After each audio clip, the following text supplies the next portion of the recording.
Notre-Dame de Lourdes, Notre-Dame de Lourdes, Notre-Dame de Lourdes, que par la miséricorde de Dieu, les âmes des fidèles trépassés reposent en paix. Amen. Au nom du Père, et du Fils, et du Saint-Esprit. Amen.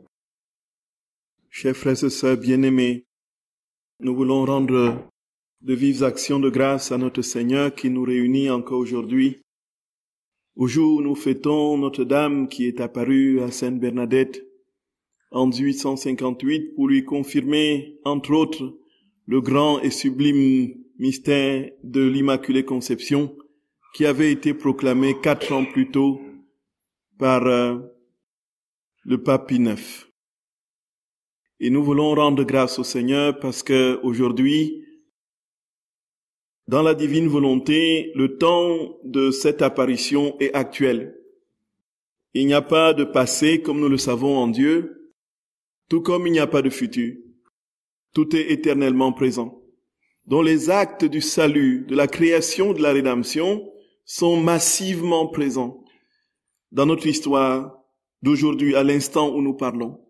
C'est pourquoi nous voulons rendre grâce au Seigneur parce que nous vivons parfaitement ce moment où notre très sainte mère, dans la grotte de Massabielle, va apparaître à cette pauvre fille analphabète qui n'avait aucune notion effectivement de toutes ces tractations théologiques qui avaient eu lieu 4 ans plus tôt et qui avaient débouché d'une manière incroyablement miraculeuse sur le dogme de l'Immaculée Conception que la très sainte mère venait confirmer. Entre autres, l'appel à la pénitence et à la prière, ainsi de suite. Nous voulons rendre grâce au Seigneur, frères et sœurs d'amour, de ce que nous sommes désormais, nous aussi, participants de ces vérités. Tout simplement parce que, comme dit Saint Pierre, nous sommes participants de la nature divine. Nous avons parlé la dernière fois des 2 grandes dimensions des heures de la Passion, qui sont les affections et les réparations. Et nous avons compris, frères et sœurs d'amour, que Dieu ne pouvait pas se donner à nous de manière desséchante, asséchante, et qu'il n'est pas un Dieu à qui il faut obéir. Ce n'est pas un Dieu qui demande l'obéissance de l'homme. Il demande le partage de la même vie que l'homme, c'est tout. Il veut que l'homme partage sa vie. Dieu n'est pas ce justicier blotti dans sa majesté suprême avec tous les oripeaux de la puissance, avec tout ce que ça peut comporter au sens humain comme mépris et dédain et rejet, et qui dicte des lois qu'on doit absolument et rigoureusement observer pour espérer parvenir au salut et lui plaire. Dieu n'est pas ce Dieu-là. Nous ne le dirons jamais assez, frères et sœurs bien-aimés. Et bien plus encore dans la divine volonté, ce Dieu nous montre combien il s'est rétréci, il s'est donné d'une manière parfaitement ridicule à notre condition humaine, et nous avons fait de lui ce que nous avons voulu, en le maltraitant et en le clouant au gibet de la croix. En lui donnant l'insignifiance, justement, d'une condition infra-humaine, comme dit le serviteur souffrant, justement, du livre d'Isaïe, n'est-ce pas? Il était défiguré. Il n'avait plus visage d'homme. Devant lui, on se détourne la face, tellement il est effrayant. Il n'avait plus aucune apparence d'homme. Et voilà comme un agneau que l'on conduit à l'abattoir. Voilà notre Dieu, frères et sœurs bien-aimés. Tout ceci pourquoi? Pour que nous participions un jour pleinement à la vie du ciel, que nous ayons sa propre vie en partage, que sa vie soit la nôtre, et que nous soyons en tout pleinement, parfaitement semblables à lui. Et nous avons compris que dans les affections, c'est là le retour, la tentative du retour d'amour de la créature à Dieu, qui nous a tout donné comme personne ne peut jamais nous donner, puisqu'il est total dépossession de soi dans son essence. Il s'ensuit, frères et sœurs bien-aimés, qu'on ne peut pas aller à ces dieux-là avec simplement l'intelligence, le cerveau, qui essaie de réfléchir, de tenter de le concevoir et d'obéir aux lois qu'il dicte. On va à ces dieux avec le cœur, avec l'amour. Il faudrait que le cœur soit tellement palpitant que ce ne soit plus notre cœur qui vibre en nous, que ce soit son cœur qui bat dans notre cœur. pour pouvoir l'aimer à la mesure dont il nous aime. Et c'est pourquoi quand nous lisons les heures de la Passion, frères et sœurs bien-aimés, nous voyons combien lui se met dans la peau de Jésus. Il dit, Jésus, donne-moi tes mains. Jésus, donne-moi ton cœur. Jésus, donne-moi ton intelligence. Jésus, donne-moi ta tête. Jésus, je veux embrasser tes yeux, tes oreilles, tes mains, tes pieds, ainsi de suite. Parce qu'il y a indiscutablement l'identité, une identification de deux amants.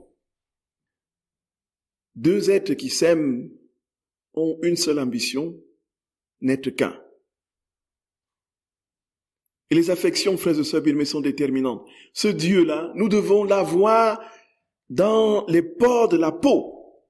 Notre Dieu, nous devons l'avoir dans les pores de la peau, frères et sœurs bien-aimés. Notre Dieu doit être, on doit l'avoir dans les pores de la peau. C'est pas comment dire. Il y a quelque chose d'absolument indispensable.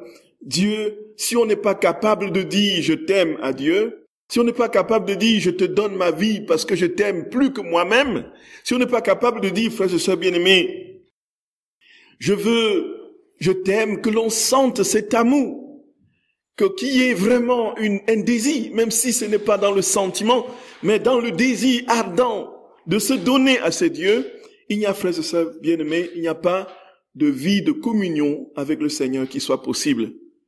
Dieu est amour essentiellement. Et dans son être, c'est l'amour. Et tout doit se décliner en amour, y compris dans la vie, dans la divine volonté, qu'on a très vite fait de rendre cérébrale, d'intellectualiser et d'entrer dans des joutes, n'est-ce pas, théologico-philosophiques, pour tenter de comprendre ce que Jésus dit simplement et qui doit aller tout droit au cœur. C'est le cœur qui appréhende ces vérités, frères et sœurs bien-aimés. C'est le cœur, et c'est l'amour, et c'est l'amour. Et c'est lui qui dit qu'il est en Dieu et qu'on ne voit pas l'amour dégouliner de lui. C'est un menteur, il n'est pas en Dieu. Ce n'est pas possible. Dieu ne peut pas être en notre être, il ne peut pas être viscéralement en nous, sans se déployer dans ce qu'il est, dans son essence. Et son essence, c'est l'amour. Dieu égale amour. Frères et sœurs bien-aimés, ça c'était la première chose que nous avons vue. Et c'est pourquoi ne nous offusquons pas et ne prenons pas avec mépris quand nous lisons les heures de la Passion, lorsque nous voyons Luisa, n'est-ce pas, poser, n'est-ce pas, des actes dans cette éternité de Dieu, dans son acte unique et éternel, qui aujourd'hui peuvent nous scandaliser du fait de notre nature profondément impure, entrée, engoncée dans les passions bassement charnelles. Lui a dit, j'embrasse ta bouche. Et puis nous sommes projetés déjà dans 1001 élucubrations. L'imagination va dans tout simplement, c'est quoi? C'est notre nature. Et en plus, elle le dit, elle n'est pas dans son corps. Donc les affections, c'est absolument indispensable. Première chose. Et quelle est la conséquence des affections? Frères et sœurs bien-aimés, nous avons dit c'était les réparations. Si nous aimons le Seigneur, c'est pour qu'il accomplisse pleinement avec nous ce pourquoi il a créé l'humanité. Et pourquoi a-t-il créé l'humanité? Dans la divine volonté, nous le comprenons, pour restaurer toute la création, toutes les créatures, pour que toutes les créatures parviennent au rang, au but pour lequel ils ont été créés. Pour que toutes les âmes reviennent à l'état originel, dans l'état primordial de cette vie de communion parfaite avec Dieu, comme Adam le vivait, n'est-ce pas, dans le paradis terrestre. Et donc, si c'est le projet de Dieu pour toute l'humanité, nous ne pouvons pas aimer Dieu simplement pour nos beaux yeux, pour avoir la consolation d'avoir quelques manifestations de ses grâces. Nous ne pouvons pas aimer Dieu simplement pour avoir la consolation de nous sentir aimés et d'être au cœur du monde comme des êtres aimés et que les autres loin de tout l'amour que Dieu leur donne. Et dont la conséquence serait de regarder les autres qui ne sont pas dans cet amour avec mépris et rejet. Ici, frères et sœurs bien-aimés, au fur et à mesure que l'âme aime son Seigneur, au fur et à mesure que Dieu prend possession de notre cœur, il y a toujours plus un désir, une vive soif de voir tous les hommes sauvés, restaurés. Et donc, au fur et à mesure que nous aimons le Seigneur, nous avons soif des âmes. Nous avons soif de voir les âmes sauvées, libérées, rachetées. Et les missions pour lesquelles le Seigneur a accepté de prendre notre condition, c'est-à-dire rendre gloire à son Père, sauver tous les âmes et établir le règne de sa divine volonté, ce doit être notre préoccupation, nos 3 objectifs dans la vie. De sorte que nous nous oublions. Nous voyons que nous nous sommes oubliés. Nous n'avons plus de considération pour nous-mêmes, ce que nous cherchons. Nous avons un amour de Dieu qui est supérieur à l'amour de nous-mêmes, de notre vie. Et c'est alors que nous entrons dans l'amour pour tous. C'est à la mesure où nous serons véritablement posés dans l'amour de Dieu que l'amour des âmes, frères et sœurs bien-aimés, va jaillir en nous. Saint Dominique qui passait la nuit à prier, à gémir, frères et sœurs bien-aimés, que deviendront les pécheurs? Je vous ai parlé de mon père spirituel la dernière fois, qui est maintenant décédé, qui était tellement amoureux du Seigneur, que lorsque une âme disait parler mal de lui, il se sentait tellement mal, il était même prêt à s'écrouler. Tellement Jésus et tellement il avait une soif tellement vibrante de voir tous les hommes arriver à comprendre et à connaître le Seigneur et à comprendre et à connaître la place de maman et à tirer sa robe. Et il était tellement assoiffé, frères et sœurs bien-aimés, qu'il n'avait pas d'autre choix que de passer des nuits et des nuits entières devant le Saint-Sacrement, devant le tabernacle, à prier, à gémir, à pleurer, pieds nus. Et quand il avait un peu de force, il se levait, il dansait. Et moi, plus de 80 ans. Frères et sœurs bien-aimés, ça, pour moi, c'est l'exemple que Dieu peut saisir une âme et le rendre fou d'amour. Le rendre fou d'amour. Et alors, nous sommes dans la divine volonté pour voir tout le monde. Donc ce n'est pas notre petit truc au niveau de notre nombril, pour notre petite consolation, pour notre petite douceur, n'est-ce pas? Ce n'est pas un truc, voilà, pour notre petit confort psycho-émotionnel, affectif et spirituel. C'est la divine volonté, frères et sœurs, d'amour. C'est quand elle s'est vraiment incrustée en l'âme, quand nous sommes vraiment imprégnés de cette vie de Dieu, il y a une soif de voir l'humanité rachetée et sauvée. On ne dit plus c'est bien fait pour eux. On ne dit plus c'est bien, c'est la punition de Dieu pour eux. On ne dit plus c'est tous les hommes, quels qu'ils soient, frères et sœurs d'amour, quels qu'ils soient. Pensez-vous, dit notre Seigneur, qu'ils étaient plus mauvais, n'est-ce pas, lorsque la tour, n'est-ce pas, dans l'évangile est tombée sur eux. Pensez-vous qu'ils étaient plus mauvais? Et si vous ne vous convertissez pas, vous périrez. Le but, frères et sœurs d'amour, le but, c'est le rachat et le salut des âmes. Et notre Seigneur nous met en nous son amour, qui est un amour compassionnel, qui saisit tous les êtres, quels qu'ils soient, puisque tous les hommes, quels qu'ils soient, sont ses créatures. C'est lui qui les a forgés. Il leur a donné l'existence. Et c'est lui qui les appelle à le connaître, à l'aimer et parvenir un jour au salut. Et donc la réparation entre dans ce cadre-là. Et donc nous posons des actes. Et Jésus dit, alors nous dans la dimension transtemporelle que nous fournit la vie dans la divine volonté, nous pouvons alors réparer pour tous les hommes de tous les temps, depuis le commencement jusqu'à la fin du monde. Et ce faisant, frères et sœurs bien-aimés, Jésus nous dit que le moyen supérieur, après la messe, pour opérer ces réparations, c'est la méditation des heures de la Passion. La méditation des heures de la Passion. Alors c'est absolument détonnant. Et c'est pourquoi nous allons ce matin entrer dans toutes les promesses que le Seigneur fait pour ceux qui méditent les heures de la Passion. Frères et sœurs bien-aimés, il y a une première retraite sur les heures de la Passion qui a été prêchée à Banneux. Ensuite, elle a été reprise à Roquestello, dans le sud, la France. Et puis, nous voici dans un cycle, cette fois-ci détaillé dans les moindres petits détails, ce que 4 ou 5 jours de retraite ne peuvent pas nous donner de creuser. C'est pourquoi ce cycle sur les heures de la Passion durera autant de temps qu'il faudra, autant d'années qu'il faudra, pourvu que nous soyons allés dans les détails des heures, de manière graduelle et soutenue, fournie, pour essayer de comprendre et de demander au Seigneur les vives lumières pour notre vie et pouvoir en définitive en vivre. Puisque le but est là. Le but n'est pas d'emmagasiner des connaissances, le but c'est de vivre de ce que le Seigneur nous donne de connaître. Et le but est là, frères et sœurs bien-aimés. Jésus dit que ces heures de la passion, ce sont ses œuvres même. Ce sont ses œuvres. C'est lui qui les a produits. En fait, il faut dire que Luisa Picaretta écrit lorsque la Vierge Marie lui dicte les 31 jours du mois de mai que nous avons dans le livre bleu. À la fin de la dictée des 31 jours, elle lui dit à Luisa, prépare-toi, notre Seigneur, justement, te donnera de te mettre à l'œuvre pour écrire, n'est-ce pas, les heures des souffrances qu'il a endurées au cours de sa vie et particulièrement aux dernières 24 heures. Et donc, elle était préparée, donc les 31 jours sont venus avant. Elle a donc, en 1917, commencé la composition de ces heures. Et, frères et sœurs bien-aimés, Jésus dit que ce n'était pas l'œuvre de Luisa Picaretta, c'est lui-même. Puisque qu'est-ce qu'il s'agit? Il s'agit de quoi? Nous avons parlé de cela au tout début de cette série, de ce cycle.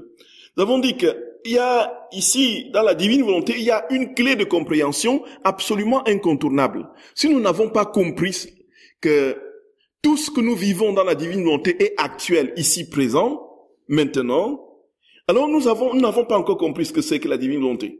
C'est l'acte unique et éternel de Dieu, dans lequel nous sommes désormais déposés, placés. Et cet acte unique et éternel de Dieu n'a pas de passé, n'a pas de futur. Tout est éternellement présent. C'est pourquoi, comme c'est un acte de Dieu qui ne meurt pas, Jésus au jardin de Gethsémani est encore aujourd'hui au jardin de Gethsémani. Et quand nous méditons les heures de Gethsémani, nous sommes avec lui en ce moment particulier, dans le jardin de Gethsémani. Ce n'est pas quelque chose dans notre mémoire qui est dans le passé, que nous tentons de faire revenir de manière mémorielle. Il s'agit d'entrer de manière actuelle, présente, et de faire corps avec cette vérité. C'est pourquoi quand vous lisez les heures de la Passion, à un moment donné, Jésus dit, mais Jésus, lui a dit, où es-tu Seigneur? Je te cherche. Ah oui, je te vois, j'entends les bruits de... Voilà. J'entends les bruits des clés, j'entends ta respiration allaitante. Seigneur, je te vois, tes larmes, ainsi de suite. Ce n'est pas un truc qui vient dans sa mémoire, voilà, parce qu'elle se souvient de ce que Elle est dans la scène de ce qui se vit. Parce que tout ce qui vient de Dieu ne meurt jamais. Et comme Jésus a sauvé, dans son acte éternel, tout cela est gravé. C'est dans le temps des hommes que ça n'existe plus, puisque le passé l'a balayé avec les aléas de l'histoire humaine. Et alors, frères et sœurs bien-aimés, Jésus dit, c'est lui-même qui a écrit cela. C'est lui-même qui a donné cette inspiration. Même quand lui a dit, Seigneur, j'embrasse ta tête, ta couronne d'épines, j'embrasse tes mains, j'embrasse ton côté, et ainsi de suite. C'est Dieu qui lui donne ces inspirations. C'est Jésus qui parle à Luisa Picaretta. C'est Jésus, frères et sœurs d'amour. C'est Jésus. C'est Jésus qui lui donne, il a dit dans ce au tome 4 du livre du ciel, il dit qu'il a mis en Luisa Picaretta un amour surabondant, débordant pour lui Jésus, tel qu'il l'a jamais mis dans aucune autre âme sur la terre. Donc de sorte que cet amour brûlant qui est en elle fait que elle est même prête à souffrir, et c'est ce qui effraie les gens quand ils lisent les livres du ciel, qui effraie les gens lorsque lui a dit, Seigneur, pourquoi m'as-tu abandonné? Tu m'as pas fait souffrir depuis un certain temps. Je veux la souffrance, je réclame la souffrance. Et puis les gens disent, voilà le dolorisme, voilà le masochisme, voilà ainsi de suite. Ça, ce n'est pas chrétien, ça. Parce que c'est un amour débordant. Seigneur, fais-moi souffrir par amour pour toi. Ma vie ne compte plus, c'est toi qui compte. C'est toi qui compte. L'amour, comme dit Saint Augustin dans la Cité de Dieu, frères et sœurs bien-aimés, l'amour de Dieu au mépris de la créature. Être capable de dire, Seigneur, c'est toi qui compte, ce n'est pas moi. Si nous sommes déjà là, frères et sœurs bien-aimés, nous avons fait un pas de géant. Nous avons fait un pas de géant, nous sommes déjà pratiquement au ciel. Puisque plus aucune souffrance ne nous fera peur.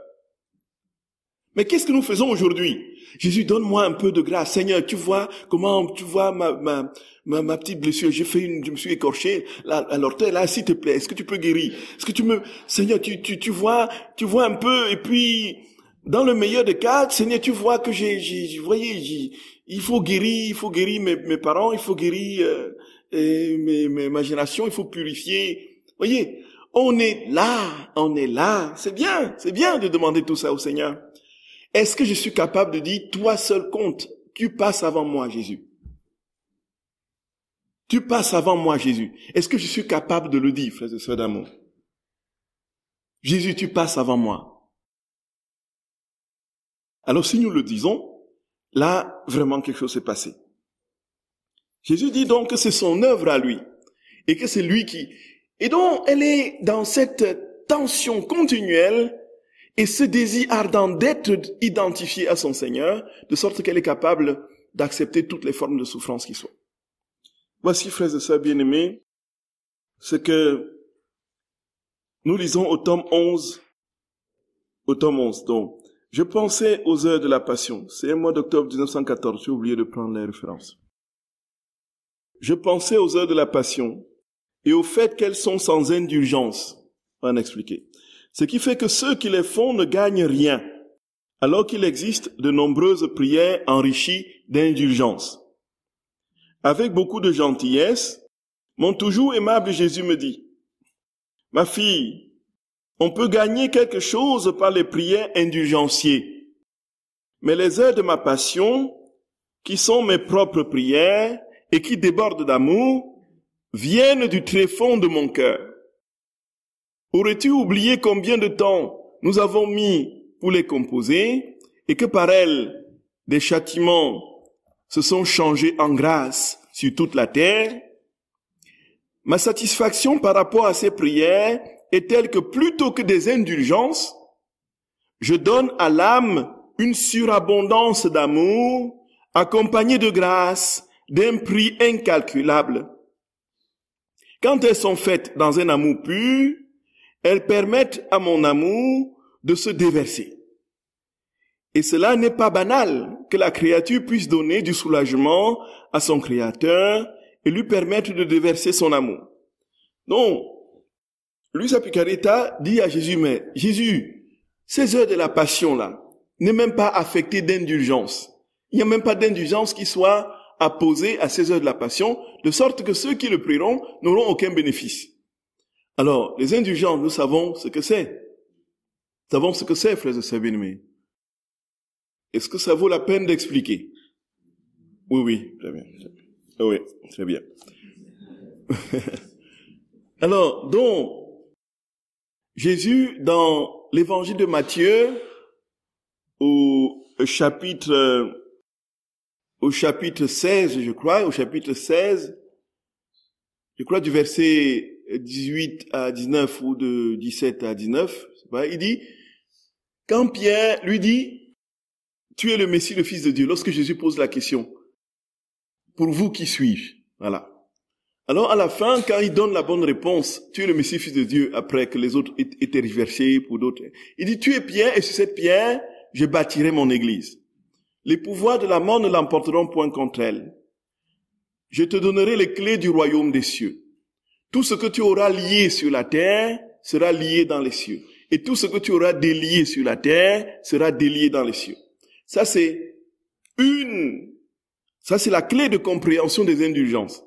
C'est le pouvoir des clés que Dieu a donné à Pierre et qui s'est transmis aux successeurs de Pierre, donc au pape, différents sur les siècles. Alors Jésus lui dit quoi? Jésus lui dit, je te donne le pouvoir de tout ce que tu auras décidé pour le bien des âmes sera décidé au ciel. Et tout ce que tu auras refusé de décider pour le bien des âmes sera refusé au ciel. Donc je te donne le pouvoir de lier et de délier. Donc en fait, je dépose entre tes mains les trésors spirituels de mes brebis jusqu'à la consommation des siècles. Je te donne le pouvoir de leur ouvrir les trésors spirituels. Et quels sont ces trésors spirituels? C'est la deuxième chose. Les trésors spirituels, c'est l'ensemble des mérites de la passion, de la mort et de la résurrection de notre Seigneur, de la Vierge Marie, de tous les saints, tous ces mérites qui sont donc des trésors spirituels de l'Église. Et qu'est-ce que le successeur de Pierre, qu'est-ce que Pierre fait?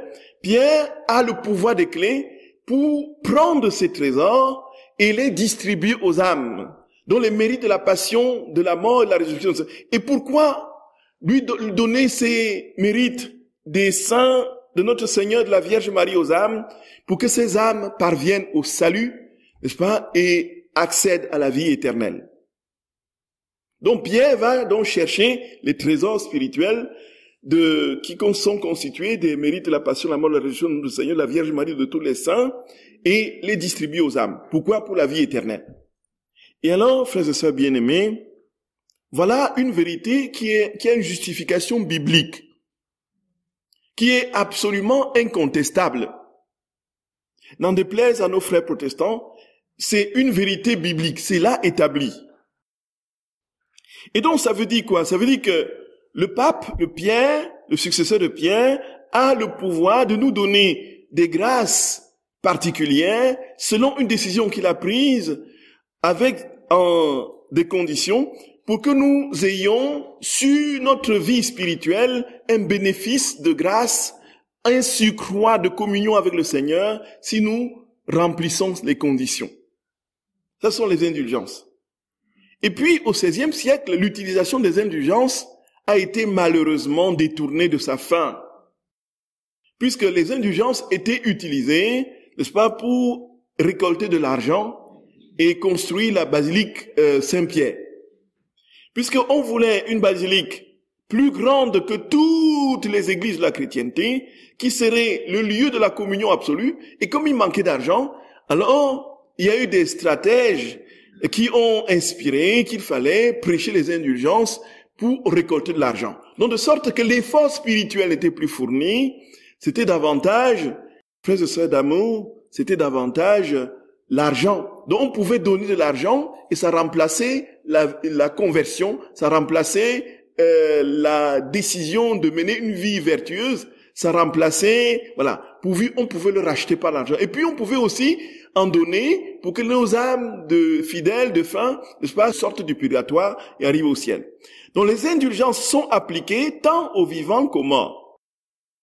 Voyez. Voilà, ça a été détourné. Et donc du coup, il y avait donc cette pratique simoniaque, la simonie, de ce Simon, le magicien, dans les Actes des Apôtres, qui veut donner l'argent aux apôtres pour qu'ils leur donnent le secret pour faire des miracles. Donc à partir de là, toutes les pratiques qui sont de l'ordre de la vente des grâces sont appelées des simonies. Alors, frères et sœurs bien-aimés, c'est comme ça que Luther s'est révolté et a dit ce n'est pas possible. Les indulgences, il dit c'est une abomination et ainsi de suite. Mais ça a une vérité, ça a un fondement. Et puis c'était tellement exagéré aussi dans la récolte de l'argent qu'il y avait certains dominicains, surtout de Cologne, qui prêchaient majestueusement justement sur la nécessité de donner de l'argent pour que les âmes, n'est-ce pas, sautent. Et il fallait récolter le plus d'argent possible. Il y a eu des théoriciens, des théologiens des indulgences dans le sens marchand du terme. Il y avait un certain Johann Tetzel qui disait tout simplement que si vous jetez une pièce dans le bol, dans le bruit, une pièce d'or, d'argent, le bruit que cela fait, ça fait sauter une âme du purgatoire vers le ciel. Voyez?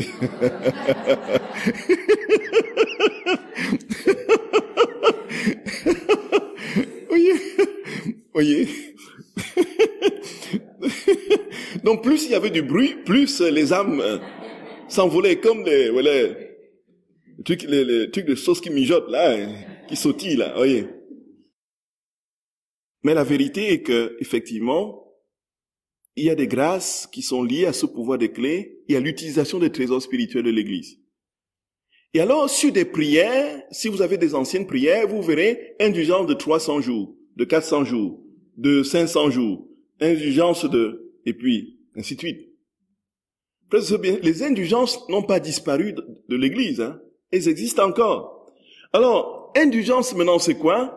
C'est-à-dire que quand vous vous confessez, la deuxième partie, après l'absolution, c'est, on vous dit que la passion de notre Seigneur Jésus, le mérite de la très sainte Vierge Marie, de tous les saints du ciel, tout ce que vous ferez de bien et supporterez de pénible contribue au pardon de vos fautes, augmente en vous la grâce et vous obtient la vie éternelle. Voilà. Donc, cette indulgence est appliquée par cette formule. Donc, on vous donne les mérites, la passion de notre Seigneur, des saints et tout cela, et dont vous accédez, après votre confession, au pardon complet, total de votre péché. Et il y a, effectivement, si vous faites pénitence, il y a la réparation qui est effectuée, et donc tout est cimenté. Si vous réparez. Donc, il y a donc la réparation, il y a le pardon de péché, il y a la réparation, la pénitence qui vous est donnée à la confession, qui nous est donnée, puisque nous nous confessons tous, qui nous est donnée à la confession, c'est pour que nous réparions, justement, le péché que nous avons commis. Il est évident que la réparation doit essayer d'être proportionnelle autant que faire se peut, au péché qui est commis, voyez un peu. Si quelqu'un vient me dire qu'il a tué quelqu'un, et que je lui dis d'aller dire un je vous salue Marie et toi notre Père, voyez un peu. Est-ce que ça peut réparer? Non, ce n'est pas possible, voyez. Donc, il faut que, le plus possible, la réparation soit, la pénitence soit proportionnelle. Je vais d'abord lui dire, va te dénoncer en justice, quoi. Va te dénoncer à la police. La première chose que je vais lui dire. Et puis après, s'il passe des peines de prison, il aura réparé ce qu'il a fait. Je ne veux pas le cacher, pour qu'il ne soit pas un peu. Le pardon lui sera donné, mais à la condition que ce soit réparé. Mais comme il y a énormément de péchés que nous commettons, dont nous ne connaissons pas les répercussions, une parole mauvaise que je sors de ma bouche, ça peut commettre un crime 5-10 ans après. Une seule parole mauvaise que je sors de ma bouche. Voyez un peu, mes très chers. Un père qui dit à son enfant, tu es maudit, tu n'es bon à rien, tu n'es qu'un voyou, rien n'est. Ça peut paraître anodin. Le gamin a intériorisé ça. Et quand il grandit avec ça. Je ne suis bon à rien, et il grandit avec une aigreur. Non seulement un complexe qu'il faut qu'il domine à tout prix, mais une aigreur, une amertume qu'il faut qu'il le déverse. Et parce qu'il a manqué d'amour, parce qu'il a manqué de confiance en lui, alors il se jette dans toutes sortes d'exutoires. Il devient un brigand. Il va commettre des larcins. Après, il va commencer à braquer les banques. Il va tuer. À partir d'une parole que vous avez dite, comme ça. Nous nous rendons compte, frères et sœurs bien-aimés. Nous nous rendons compte. C'est terrible, c'est terrible. C'est pourquoi il faut toujours bénir, frères et sœurs d'amour. Il faut toujours bénir. Dire aux gens qu'on les aime. Dites le plus possible. Libérez-vous de libérons-nous de nos pudeurs qu'on nous a. Il est possible de dire aux gens qu'on les aime. Dites-le-leur, frères et sœurs d'amour. C'est ça qui les reconstruit. C'est ça qui les. Dites aux gens qu'on les bénit. Bénissez-les. Bénissez-les. Et alors, les indulgences, pour revenir aux indulgences, les indulgences dont, quand on appliquait aux prières 300 jours, 400 jours, 500 jours, qu'est-ce que ça voulait dire? Ça voulait dire que vos péchés et leurs conséquences, visibles et invisibles, sont pardonnés et réparés sur 400 jours, sur 500 jours, sur 600 jours. Maintenant, quand il s'agissait de l'indulgence plénière, ça veut dire que tous les péchés de votre vie, avec les conséquences de tous les péchés de votre vie, même si vous aviez commis des crimes, les conséquences de ces crimes, de ces péchés que vous avez commis toute votre vie, avec l'indulgence plénière, aux yeux de Dieu, il n'y a plus rien, ni le péché, ni les conséquences. Même si vous devez passer par la justice humaine et purger. Voyez un peu ça, frères et sœurs d'amour. Aux yeux de Dieu, il n'y a plus rien. Et si vous mourrez à l'instant, pop, tout droit au ciel. C'est là que vous sautez tout droit au ciel. Ce n'est pas avec le bruit de l'argent dans le... Vous sautez tout droit au ciel. Frères et sœurs bien-aimés, c'est ça l'infinie miséricorde de notre Seigneur. Et lui-même, il a institué une indulgence, lui personnellement. C'est la fête de la miséricorde divine. Le premier dimanche après Pâques, à Sainte-Faustine. C'est là, frères et sœurs bien-aimés, je ne loupe jamais ce jour-là. Alors, où que je sois, il faut que je me confesse, voyez un peu. C'est-à-dire que tous nos péchés de toute notre vie, leurs conséquences, tout est pardonné et réparé. Et si la mort nous prend en ce moment, c'est directement le cœur de Dieu tout droit. C'est ça l'indulgence plénière. C'est ça en fait. Et alors, il y a eu des cas comme ça, des demandes d'indulgence plénière que, par exemple, Saint François avait faites à notre Seigneur dans la petite chapelle de la Portioncule à Assise. Vous connaissez un peu vous étiez à Assise. Qui était assise? Ah oui, tout à fait. Vous avez la grande église de Notre-Dame des Anges, tout à fait, mon cher Jean-Pierre. Et dans la grande église, il y a une petite chapelle, une toute petite chapelle de rien du tout comme ça. Absolument. C'était la première chapelle de Saint François. Et dans cette chapelle, il a eu pendant des mois et des mois des visites de notre très saint Seigneur, de la Vierge Marie et des anges qui lui rendaient visite continuellement dans cette petite chapelle. Il a vécu des choses avec ses frères là-bas et c'est là qu'il a fondé. Et c'est auprès de cette chapelle qu'il a fermé définitivement son œil, couché nu sur la terre. Et donc, la Portioncule, dans cette petite chapelle au cœur de la basilique Notre-Dame des Anges,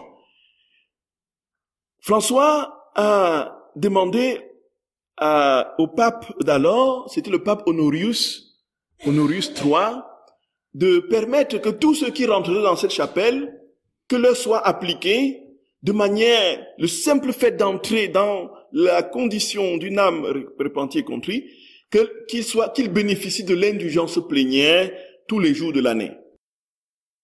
Et puis, il a demandé ça d'abord à Jésus. Jésus lui a dit, ce que tu me demandes là est trop grand. C'est trop grand. Demande-le à mon vicaire. Voyez un peu. Il est donc allé demander au pape, et le pape Honorius III a dit, mon fils, est-ce que tu te rends compte de ce que tu demandes là?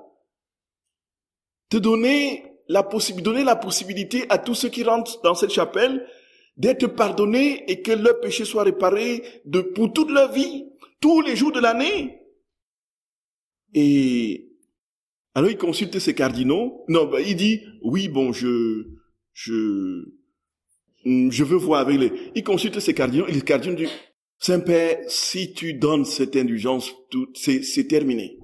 Le centre de la chrétienté, c'est Rome. C'est ici que les âmes doivent converger dans cette basilique qui est le lieu d'où Pierre se trouve. Et puis, si tu donnes ça, tout le monde va aller plutôt à Assise. Et quand on sait que au Moyen-Âge, les pèlerinages, ça... C'était du pèse. Ça générait du pèse. Les gens venaient, et puis il y avait l'argent qui rentrait. Mais nous allons nous appauvrir, les caisses vont se vider. Tout le monde va aller vers Assise et tout. Et puis nous n'aurons plus rien. Et puis, alors le pape dit, mais je ne peux pas lui refuser ça, il faut quand même trouver quelque chose. Bon, il appelle et lui dit, bon François, on te donne les indulgences, mais seulement un seul jour de l'année. C'est l'indulgence du 2, qui me rappelle là, le 2 octobre. 2 octobre. Oui. Le 2 octobre, oui. Le 2 octobre. Une fois dans l'année, si on entre dans cette chapelle, et si on remplit les conditions qui sont la confession, la célébration de la messe, la communion, la prière aux intentions du Saint-Père, puisque c'est lui, quand on dit indulgence, c'est lié au pape, puisqu'il a le pouvoir des clés. Donc il faut prier à ses intentions. Voyez.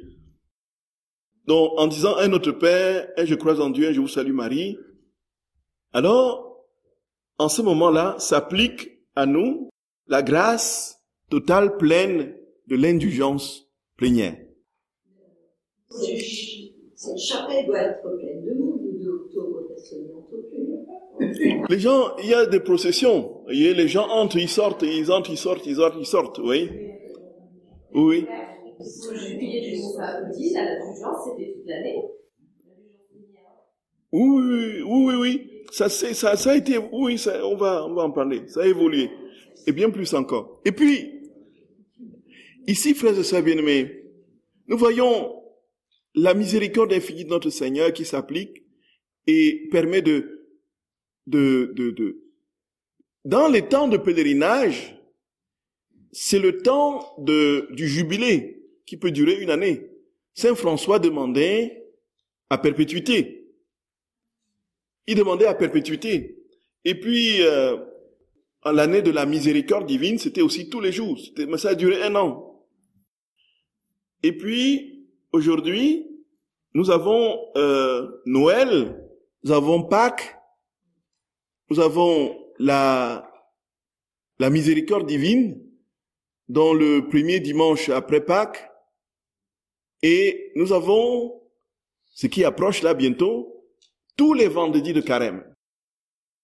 Ça c'est le manuel de la pénitentiarie qui le dit. Tous les vendredis de carême, nous pouvons bénéficier, frères et sœurs bien-aimés, de la grâce de l'indulgence plénière, si nous confessons, si nous prions, nous confessons, nous communions, nous prions aux intentions du Saint-Père, et si nous disons la prière une des prières célèbres là, de la piété chrétienne, le vendredi, c'est où on dit, me voici, ô bon Jésus, prosterné devant votre présence, je vous prie et vous conjure avec toute l'ardeur de mon âme, de daigner imprimer dans mon cœur de vifs sentiments de foi, d'espérance et de charité, un vrai repentir de mes fautes et une très ferme volonté de m'en corriger. Tandis qu'avec un grand amour et une grande douleur, je considère et contemple en esprit vos 5 plaies, ayant devant les yeux ces paroles que le prophète David vous appliquait déjà, en les mettant dans votre bouche. Ô bon Jésus, ils ont percé mes mains et mes pieds, ils ont compté tous mes os. Donc, cette prière-là, si on l'a dit tous les vendredis du carême, avec confession, communion et prière aux intentions du Saint-Père, avec le désir sincère de se convertir, nous bénéficions de l'indulgence plénière. C'est-à-dire que nous redevenons tout neufs comme si nous n'avions jamais péché de notre vie. Alors, ici, mes très chers, il y a quelque chose de particulièrement important à souligner. Il y a ici quelque chose de particulièrement important à souligner. C'est que Jésus dit quoi? Jésus dit que ces indulgences-là, c'est bien. Maintenant, avec les heures de la passion, c'est encore infiniment plus grand. C'est-à-dire que la question d'une période de l'année où vous êtes dans la grâce totale n'existe plus, puisque vous y êtes de manière permanente et parfaite et perpétuelle. Donc si vous mourrez à n'importe quel moment, vous allez au ciel, si vous êtes pleinement dans la divine volonté. Vous voyez, frères et sœurs d'amour, nous comprenons. Et Jésus dit, oh là là, c'est fou! C'est fou! Il dit, je vous remplis, je donne à l'âme une surabondance d'amour accompagnée de grâce d'une valeur, d'un prix incalculable. Plutôt que de vous donner des indulgences qui vont se limiter dans le temps, et puis vous allez repêcher, vous allez pécher de nouveau, et puis vous allez vous remettre un peu même morceau d'indulgence par là, 2 jours là-bas, 400 jours là-bas, plaignez ici à l'occasion, on saute dessus, et puis le lendemain on rebelote, on reprend notre vie habituelle.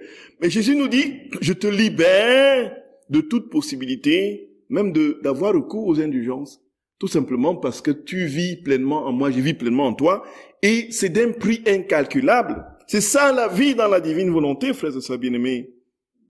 C'est déjà même la vie du ciel sur la terre. C'est inouï. C'est inouï, frères et sœurs d'amour. C'est inouï. C'est inouï. Ça n'a pas de nom. Quand elles sont faites dans un amour pur, elles permettent à mon amour de se déverser. Quand les heures de la passion sont faites dans un amour pur, elles permettent à mon amour de se déverser. Et cela n'est pas banal que la créature puisse donner du soulagement à son Créateur et lui permettre de déverser son amour. Ce n'est pas banal. Ce n'est pas banal. de sentir le cœur de Dieu battre dans notre cœur. Ce n'est pas banal d'entendre Jésus au cœur de notre cœur. Oh Seigneur notre roi, Seigneur notre Dieu, Seigneur notre Dieu, Seigneur notre Dieu. Et alors, pour ce qui est des œuvres de la réparation, frères et sœurs d'amour, il y a ici quelque chose de particulièrement important à souligner, c'est que le bien que nous faisons, si nous sommes dans la logique de la dépossession de nous-mêmes, comme Jésus lui-même se dépossède pour nous, si nous aimons de l'amour de Jésus, si nous aimons avec sa volonté, comme nous l'avons dit tout à l'heure, notre vie ne compte plus. Et si notre vie ne compte plus, et que c'est la vie de Dieu qui compte prioritairement, c'est que nous sommes déjà établis en Dieu, c'est lui qui vit en nous. Et en ce faisant, quand nous posons des actes dans la divine volonté, ou quand nous prions et méditons les heures de la passion, ce qui se produit, c'est que c'est Jésus qui est ainsi affecté positivement. C'est Jésus qui reçoit, parce qu'il vit en nous, toutes les grâces de réparation qui sont liées justement à ces heures. Et donc nous avons une puissance de transformation de Jésus. Nous pouvons voir Jésus dans les larmes et lui donner, être en capacité de le rendre rayonnant de joie, tout simplement parce que nous avons prié ces heures de la passion qui l'ont complètement transformé. La vie dans la divine volonté nous donne un pouvoir, une puissance sur Dieu. La puissance que nous avons sur lui, c'est sa propre puissance. En fait, c'est lui-même qui agit dans son éternité sur lui-même, à travers nous. Nous n'avons aucune perception de ce qui se passe. Pourtant, frères et sœurs d'amour, des choses incroyables sont en train de se produire et le cœur de Jésus constamment est en train d'être réparé. Et ici, il nous dit en des termes parfois vraiment déchirants, il nous dit combien sa souffrance est grande. Et on peut s'imaginer qu'un Dieu impassible soit sans souffrance. Et on va effectivement, dans toute réflexion parfois très logique, à penser que Dieu, puisqu'il ne souffre pas, il est dans sa béatitude, sa divinité ne peut pas être impactée par la souffrance qui est relative au manque, puisque Dieu ne peut rien manquer, qu'il est plénitude, donc il ne peut pas souffrir, alors pas besoin de le consoler lui. Mais nous oublions que c'est un Dieu qui a pris notre condition humaine. Et que c'est ce Dieu encore qui s'étend dans notre humanité aujourd'hui. Et que son corps souffrant, et c'est lui-même qui souffre dans cette humanité universelle qui s'est agrégée dans le corps qui est son Église et qui fait que ses membres souffrants, lui donne la possibilité effectivement de continuer à réclamer dans les larmes des réparations et des consolations. Console mon cœur. Répare mon âme, mon cœur, s'il te plaît. J'ai soif, je souffre, je pleure. Quand Jésus apparaît et qu'il verse des larmes de sang, il ne fait pas semblant. Il ne fait pas semblant de verser des larmes de sang. Il ne dit pas, regardez, il ne fait pas de la comédie. Notre Dieu ne fait pas de la comédie. Il vient véritablement parce qu'il est en souffrance. Et quand il y aura une âme qui ne sera pas encore restaurée, qui n'aura pas encore réalisé sa vocation d'être parfaitement à Dieu, Jésus souffrira, Dieu souffrira. On parlera toujours de la souffrance de Dieu. Voyez, frères et sœurs bien-aimés. Et Jésus dit que quand nous méditons les heures de la passion, nous lui enlevons les clous des mains et des pieds. Nous lui enlevons la couronne d'épines. Nous lui enlevons, frères et sœurs bien-aimés, nous guérissons ses blessures qui résultent de la flagellation. Nous lui redonnons la beauté, la splendeur d'un Dieu, homme, qui n'a jamais été atteint par le péché de l'homme. Puisque ses blessures, ses coups, c'est le péché qui l'a défiguré. Jésus le dit, frères et sœurs bien-aimés, au tome 11 du 6 novembre 1914. Pendant que, suivant mon habitude, je faisais les heures de la passion, mon aimable Jésus me dit, « Ma fille, le monde renouvelle sans cesse ma passion, et puisque mon immensité enveloppe toutes les créatures, tant intérieurement qu'extérieurement. Je suis forcé à leur contact de recevoir clous, épines, coups de fouet, mépris, crachats, et tout le reste dont j'ai été accablé pendant ma passion, et même plus. Frères et sœurs bien-aimés, c'est inouï, c'est inouï, c'est inouï. Qui est Dieu? Dieu est le créateur de toutes choses visibles et invisibles. Son immensité s'étend partout. Et il est partout. La divine volonté est en tout, englobe tout, porte tout.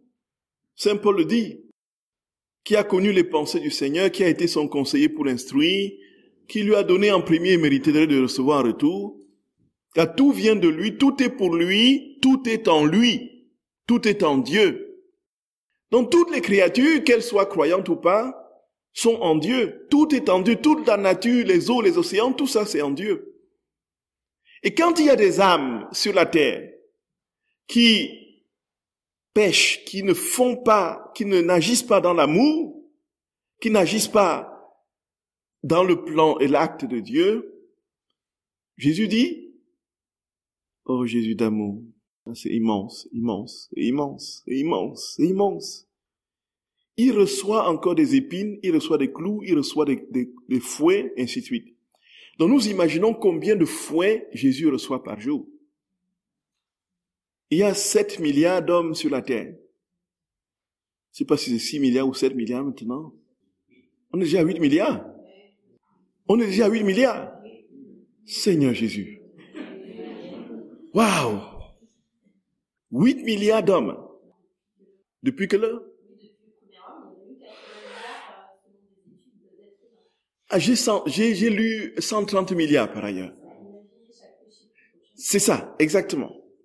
Donc, si on laisse le passé et le futur que nous ne maîtrisons pas, et si on est seulement aux 8 milliards d'hommes sur la terre, combien de clous est-ce que Jésus reçoit par jour? Combien d'épines est-ce qu'il reçoit par jour? Combien oh Jésus d'amour, combien de lances il reçoit dans son côté tous les jours? Combien de crachats? C'est cela l'horreur du péché. C'est que Dieu continue à souffrir tant que l'homme péchera. Continuera à souffrir. Et donc, nous multiplions cela par le nombre de péchés d'un individu, par 8 milliards, qu'il peut commettre par jour. Nous comprenons que Jésus est dans une agonie constante. Et que s'il n'y avait pas sa divinité, il ne pourrait pas supporter une telle souffrance. Et ce faisant, frères et sœurs, Jésus dit que quand il trouve une âme qui médite les heures de sa passion, qu'est-ce qu'il fait? C'est comme si cette âme lui enlevait les clous. Nous imaginons qu'il faut, pour que les clous soient enlevés, suffisamment d'âmes qui méditent les heures de la passion. Nous sommes d'accord, frères et sœurs bien-aimés?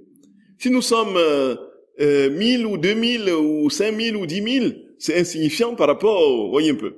Plus il y aura des âmes qui méditeront, plus les clous seront enlevés. Donc pour que Jésus retrouve sa splendeur parfaite et totale, il faut le plus possible qu'il y ait d'âmes qui le connaissent, qui l'aiment et qui soulagent sa souffrance par la méditation des heures de la passion. C'est inouï. Jésus dit cependant, au contact des âmes qui font des heures de ma passion, je sens que les clous s'enlèvent, que les épines sont détruites, que mes blessures sont soulagées, et que les crachats disparaissent. Il le sent. Mais le problème, c'est que c'est tellement rapide. Une fois le clou est parti, que déjà, il y en a 10 millions qui arrivent, voyez. Un clou est déjà enlevé, une épine est enlevée, qu'il y en a 200 000 qui prennent la place. Nous imaginons, nous sommes en train de nous figurer sur un écran de notre ciel mental ce qui est en train de se produire. Nous imaginons un Jésus et un peu qui est continuellement en train de recevoir des coups, des flèches. Chaque fois que nous péchons, il reçoit des flèches, des coups, des coups. Et puis quand il y a des gens qui méditent les heures de la passion, ils enlèvent, voyez, on peut faire ça. Et puis on met en branle le plus de personnes qui sont en train d'enlever, pendant que les autres sont en train de donner. Voilà, le plus possible, il y aura des gens pour enlever. Donc ça va, la tendance va va s'inverser lorsqu'il y aura plus d'âmes pour méditer. Alors Jésus commencera à se reposer. Parce qu'il verra sa souffrance diminuer. Et plus sa souffrance diminuera, parce qu'il n'y aura plus de péché, plus le ciel se rapproche de la terre. Et plus, frères et sœurs bien-aimés, son règne advienne dans les cœurs, plus on arrive au royaume de la divine volonté. Ah! Inouï! Ah! Seigneur notre roi. Et dit, je me sens dédommagé pour le mal que les autres créatures me font, et sentant que ces âmes ne me font aucun mal, mais plutôt du bien, je m'appuie sur elles. Voyez.